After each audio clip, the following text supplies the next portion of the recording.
নমস্কার। বাংলা স্পেয়ারে শুরু করছি তানাশাহি নেই চলেগার পরবর্তী অধ্যায়। গতকালই বলেছিলাম ওয়াশিংটন থেকে ফিরে দিল্লিতে প্রবেশ করব, এবং দিল্লিতে প্রবেশ করে প্রথমে যে কথাটি বলবো সেটাও আমাকে অনেক বিস্তারে বলতে হবে, কেননা এমার্জেন্সির প্রেক্ষাপট রচনার ক্ষেত্রে এই সংঘাতের গুরুত্ব ছিল অপরিসীম। বস্তুত বিচার বিভাগের সঙ্গে ইন্দিরা গান্ধীর সম্পর্ক এই রকম তলানিতে এসে না পৌঁছলে তাকে এমার্জেন্সির পথে যেতে হতো কিনা সেটা কিন্তু একটা ভেবে দেখার বিষয়। ভবিষ্যতের ঐতিহাসিকরা অবশ্যই এইসব নিয়ে চর্চা করবেন। এখন এই যে 1971 সালের নির্বাচনে 2/3 গরিষ্ঠতা পেয়ে ইন্দিরা দিল্লি দখল করেছিলেন, কংগ্রেসের ভিতরে তার যে চ্যালেঞ্জ ছিল, অর্থাৎ বৃদ্ধতন্ত্রের সিন্ডিকেটের কামরাজতুল্য ঘোষ, নিজলিঙ্গাপ্পা, সঞ্জীব রেড্ডি ইত্যাদিদের, তাদের সম্পূর্ণ অপ্রাসঙ্গিক করে দিয়ে ইন্দিরা গান্ধী হলেন কংগ্রেস এবং কংগ্রেস হলো ইন্দিরা গান্ধী। কিন্তু তার আগে থেকেই তার প্রধানমন্ত্রিত্বকালের বেশ কয়েকটি সিদ্ধান্ত নিয়ে সুপ্রিম কোর্টের সঙ্গে সরকারের বিরোধ তীব্র থেকে তীব্রতর হচ্ছিল। যেমন 1967 সালে এপ্রিলে সুপ্রিম কোর্ট একটা মামলার রায় দিয়েছিল। এই মামলাটা এখন আইনের ইতিহাসের বইতে চলে গেছে, কিন্তু সে সময় এই মামলার রায় ছিল অত্যন্ত তাৎপর্যপূর্ণ। মামলাটির নাম ছিল গোলকনাথ মামলা। তখন তৎকালীন প্রধান বিচারপতি ছিলেন কোকা সুব্বারাও। তিনি যে রায় দিয়েছিলেন, প্রণববাবু তার আত্মজীবনীতে লিখছেন, সেটা ছিল অনেকটা বমশেল অফ এ জাজমেন্ট নেভারদিলেস, কিন্তু সেটা সরকারের মাথার উপর পড়েছিল প্রায় পারমাণবিক অস্ত্রের বমের মতো। এই রায়ের মোদ্দা কথাটি ছিল, সংবিধানে বিধিবদ্ধ নাগরিকের মৌলিক অধিকার সংশোধনের ক্ষমতা সংসদের নেই। অর্থাৎ সংবিধান ভারতবাসীকে যেসব মৌলিক অধিকার দিয়েছে এবং সেগুলো ইনভায়োলেবল, নোবডি ক্যান টাচ দেম। এমনকি ভারতবর্ষের সংসদও নয়, যারা আইন প্রণয়নের কাজে ন্যস্ত, এমনকি তারাও এই কাজটা করতে পারবেন না। এই রায় তো একেবারে বিনা মেঘে বজ্রপাতের মতো পৌঁছল ইন্দিরা গান্ধীর মাথার উপর। আর ঠিক তার পরের দিন সুব্বারাও এমন একটা কাণ্ড করে বসলেন যে গোলকনাথ মামলার সুপ্রিম কোর্টের রায় কোনো রাজনৈতিক অভিসন্ধি নিয়ে দেওয়া হয়েছিল কিনা তা নিয়ে প্রশ্ন উঠে গেল। কি করেছিলেন সুব্বারাও ঘোষণা করে বসলেন, তিনি তার কিছুদিন পরেই অনুষ্ঠিতব্য রাষ্ট্রপতি নির্বাচনে কংগ্রেস প্রার্থী ডক্টর জাকির হুসেনের বিরুদ্ধে বিরোধীদের সর্বসম্মত নির্দল প্রার্থী হিসেবে প্রতিদ্বন্দ্বিতা করবেন। এটা অন্তত তখনও পর্যন্ত ভারতবর্ষে আনহার্ড অফ। সুপ্রিম কোর্টের চিফ জাস্টিস আজকে রিটায়ার করে কালকে রাষ্ট্রপতি ভোটে নামছেন, তখনও পর্যন্ত ভারতবর্ষে এই ধরনের ঘটনা ঘটত না। আজকাল অবশ্য সব কিছুই সম্ভব, আমি তার মধ্যে ঢুকছি না। এখন এই যে গোলকনাথ মামলা, এই মামলা থেকে মৌলিক অধিকারের কথাই বা এলো কেন? সংসদের ক্ষমতা নিয়েই বা প্রশ্ন উঠল কেন? এটা একটু বোঝা প্রয়োজন। পরপর অন্তত দুটি মামলার কথা আমি বিস্তারিত বলবো, যে দুটি মামলা শুধু যে বিচার বিভাগের সঙ্গে সংসদের সম্পর্ককে রিডিফাইন করেছিল তাই নয়, ভবিষ্যতের পক্ষেও বেঞ্চমার্ক হয়ে রয়ে গেছে।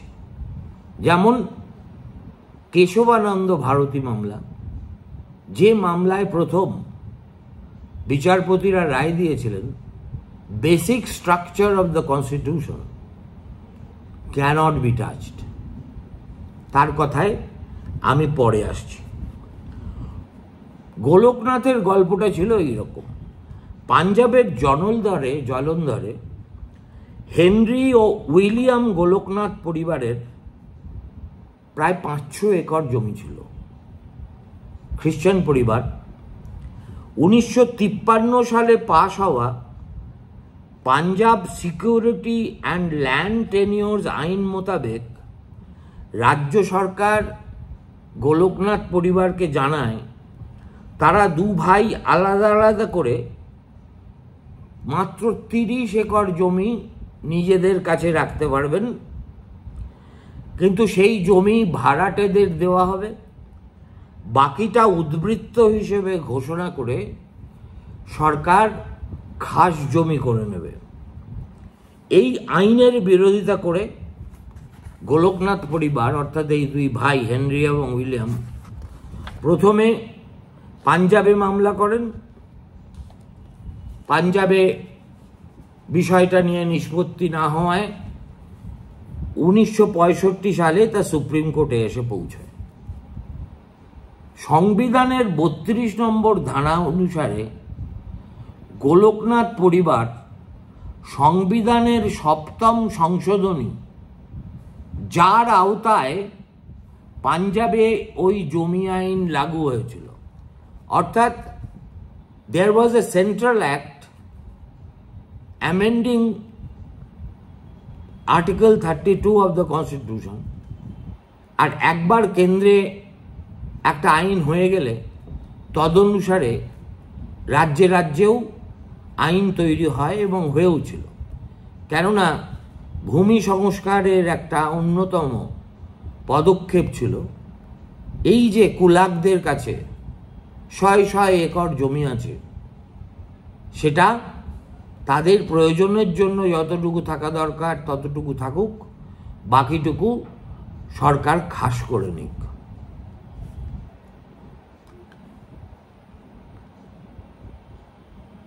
এখন সংবিধানের যে সংশোধনীটা এনে কাজ করা হয়েছিল তাকে বলা হয় 7th অ্যামেন্ডমেন্ট। তার আগে পর্যন্ত ভারতবর্ষের সংবিধান মাত্র 6 বার অ্যামেন্ডেড হয়েছে। দিস ওয়াজ দ্য 7th সংশোধনী। আজ 75 বছর পরে 100-র বেশি সংশোধন ভারতবর্ষের সংবিধানে হয়ে গেছে। ভাবলে কেমন একটা অবাক লাগে। সে যাই হোক, মূল বিষয়টি ছিল মোটামুটি দ্বিবিধ। সংবিধানের সংশোধনও আইন হিসেবে গণ্য হতে পারে কিনা, অর্থাৎ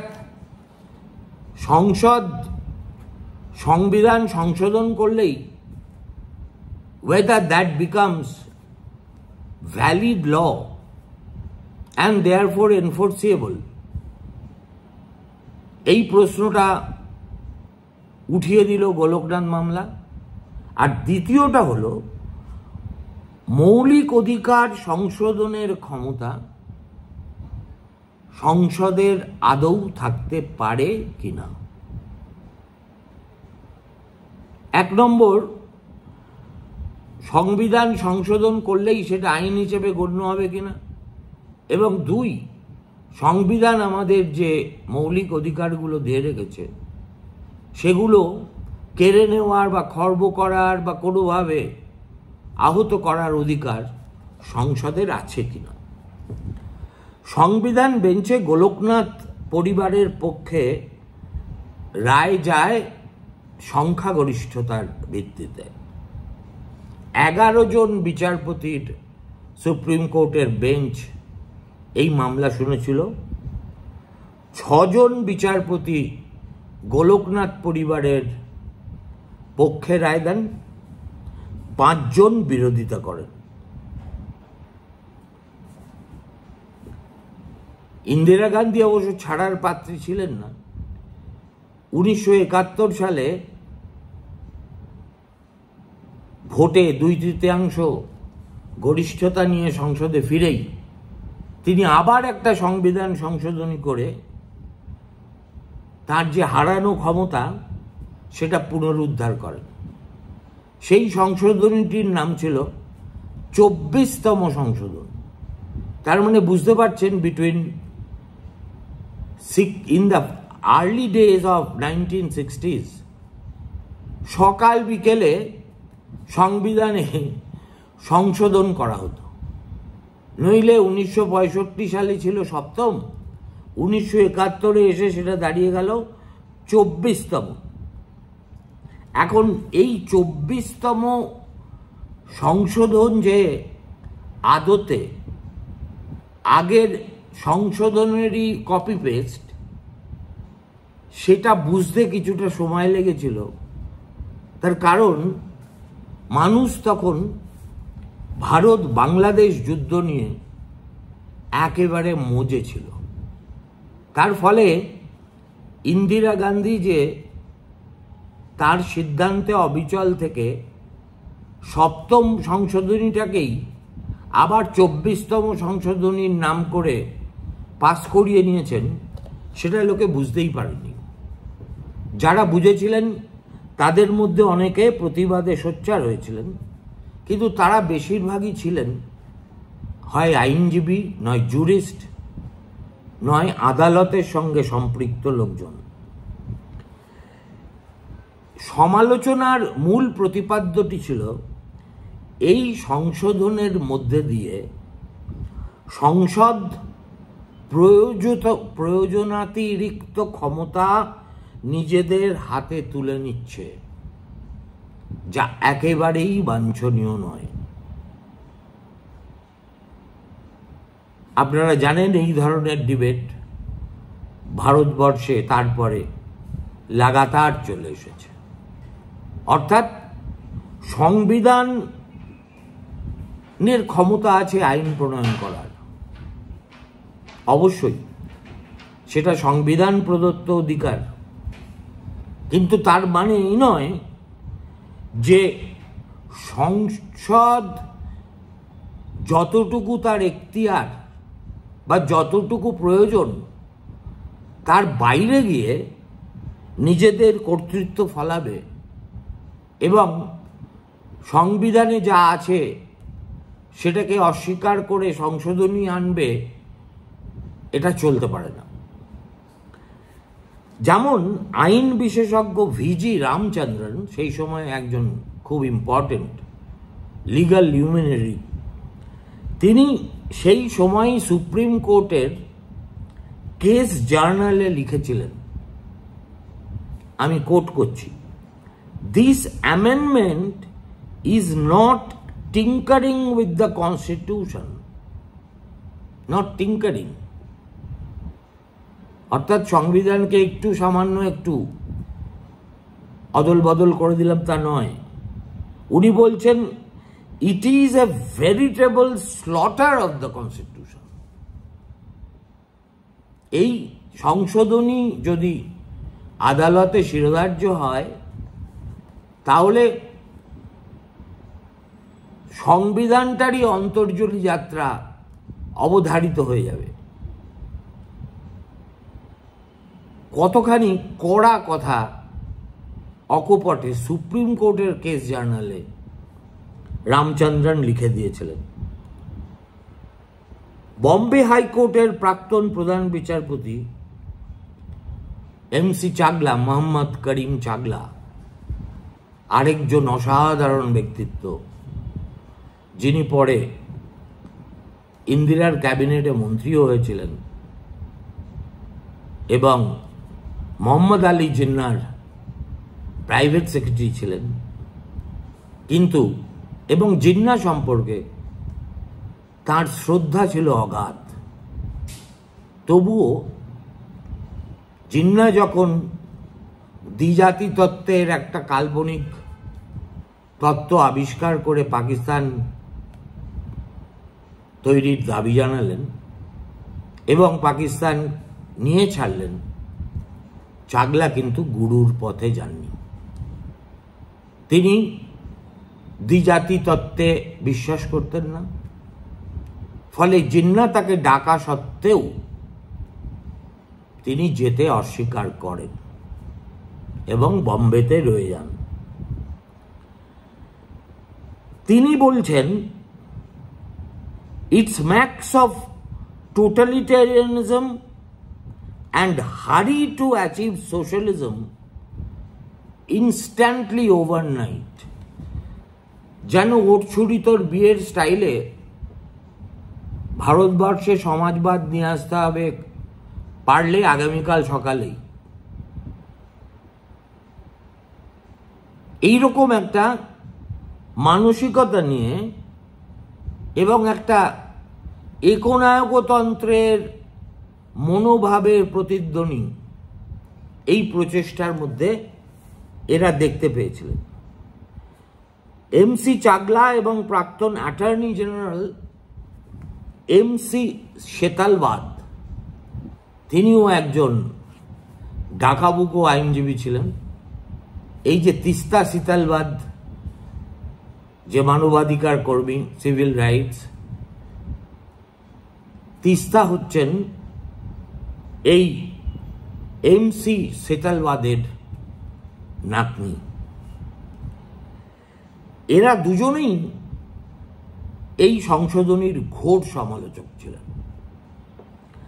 সেতালবাদের বক্তব্য ছিল, আইনের শাসন বলতে আমরা সাধারণত যা বুঝে থাকি, এই সংশোধন তার পরিপন্থী। দেশের মানুষের ওপর শুধু এই সংশোধনের বিরূপ প্রভাব পড়বে না, একদিন সরকারেরও বিপদ ডেকে আনতে পারে। সে সময় আরেকজন খুব বিখ্যাত জুরিস্ট, তার নাম ছিল কস্তুরী গৌরাঙ্গ সান্থানাম, এবং নানা ভাই পালকিওয়ালা। এদের বক্তব্যও ছিল মূলত এক। এই সংশোধনের বিপদটি ঠিক কোথায়? সে বছর স্টেটসম্যান পত্রিকার একটি সম্পাদকীয়তে তা পরিষ্কার করে বুঝিয়ে দেওয়া হয়েছিল। তার দুটো লাইন খালি আমি আপনাদের জন্য কোট করছি। The implications are breathtaking, Statesman লিখছে। Parliament now has the power to deny 7 freedoms, যে 7টা মৌলিক অধিকার সংবিধান আমাদের দিয়েছে। Abolish constitutional remedies available to citizens and to change the federal character of the constitution। Statesman এমনিতেই ইন্দিরা গান্ধীর ঘোরতর বিরোধী ছিল। সেই সময় স্টেটসম্যানের যে অচি পরিষদ, তার মাথায় ছিলেন মিনু মাসানি, আরেক অসাধারণ উজ্জ্বল পণ্ডিত চরিত্র, যিনি স্বতন্ত্র পার্টি করেছিলেন রাজাগোপালাচারীর সঙ্গে, এবং পরে ভারতবর্ষে এই যে একজন মুমূর্ষু রোগীর মৃত্যুবরণ করার অধিকার, যার কেতাবি ইংরেজিতে নাম হলো ইউথেনেশিয়া, সেই আন্দোলনের জনক যদি কেউ থাকেন তাহলে তিনিই ছিলেন মিনু মাসানি। তো সে যাই হোক, যে কথা স্টেটসম্যানের এডিটোরিয়ালে লেখা হলো তারপরে আর এর চেয়ে ভয়াবহ কোনো ছবি কিছু হতে পারে না। অর্থাৎ মূল ডিবেটটা শুরু হলো যে to what extent our parliament can exercise its power. Can it do so arbitrarily? Can they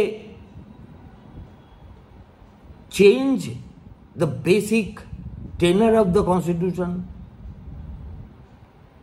fundamental rights of the citizens? এবং কোনো আইনে যদি গন্ডগোল থাকে তাহলে কনস্টিটিউশনাল রেমেডি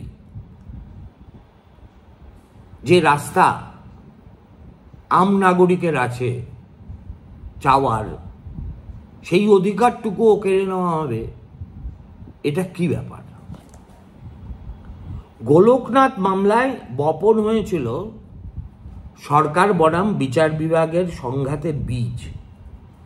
তারপরেও এক একটা মামলায় উপর্যুপুরি ইন্দিরা গান্ধী ধাক্কা খেতে শুরু করলেন। 1969 সালের জুলাই মাসে তিনি হঠাৎ নাটকীয়ভাবে 14টি বাণিজ্যিক ব্যাংকের জাতীয়করণ ঘোষণা করে দিলেন, ন্যাশনালাইজেশন অফ ব্যাংকস। 14টা কমার্শিয়াল প্রাইভেটলি রান ব্যাংকের। এই মর্মে অর্ডিন্যান্স জারি হওয়ার অনতিকাল পরেই সুপ্রিম কোর্টের বিরুদ্ধে রিট পিটিশন দাখিল হল। 1970-এর 10ই ফেব্রুয়ারি সুপ্রিম কোর্ট সেই অর্ডিন্যান্স দিল খারিজ করে। একই বছর 2রা সেপ্টেম্বর লোকসভায় পাশ হয় রাজন্য ভাতা বিলোপ আইন, কিন্তু রাজ্যসভায় গরিষ্ঠতার অভাবে বিলটি আটকে যায়। 5ই সেপ্টেম্বর রাজ্যসভায় পরাজয়ের পরে সেদিন রাতেই হায়দ্রাবাদ সফররত রাষ্ট্রপতির কাছে অর্ডিন্যান্সের কপি পাঠিয়ে তার স্বাক্ষর নিয়ে আসা হয়। এই অধ্যাদেশ রাজাদের অস্তিত্বই অস্বীকার করে। তারই ফলস্বরূপ তারা যেসব সুযোগ সুবিধা ভোগ করতেন তার বিলোপ ঘটানো হয়। এবারেও এই অর্ডিন্যান্সকে চ্যালেঞ্জ করে সুপ্রিম কোর্টের দ্বারস্থ হলেন কে? গোয়ালিয়রের মহারাজ মাধব রাও সিন্ধিয়া।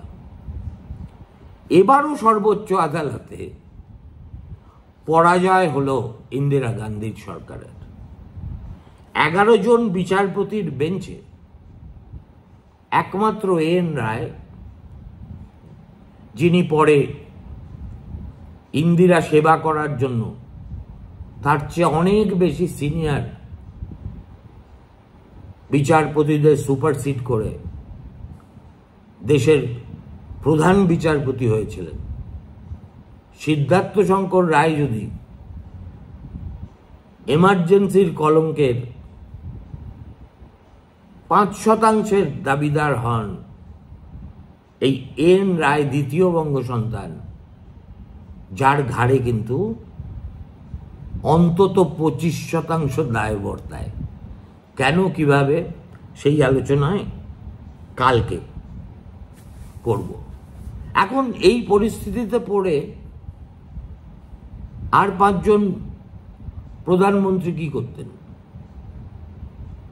তারা চুপ করে যেতেন এবং সুপ্রিম কোর্টের সঙ্গে সংঘাতের কথা ভাবতেনই না। কিন্তু ইন্দিরা গান্ধী ওয়াজ এ টাফ কুকি।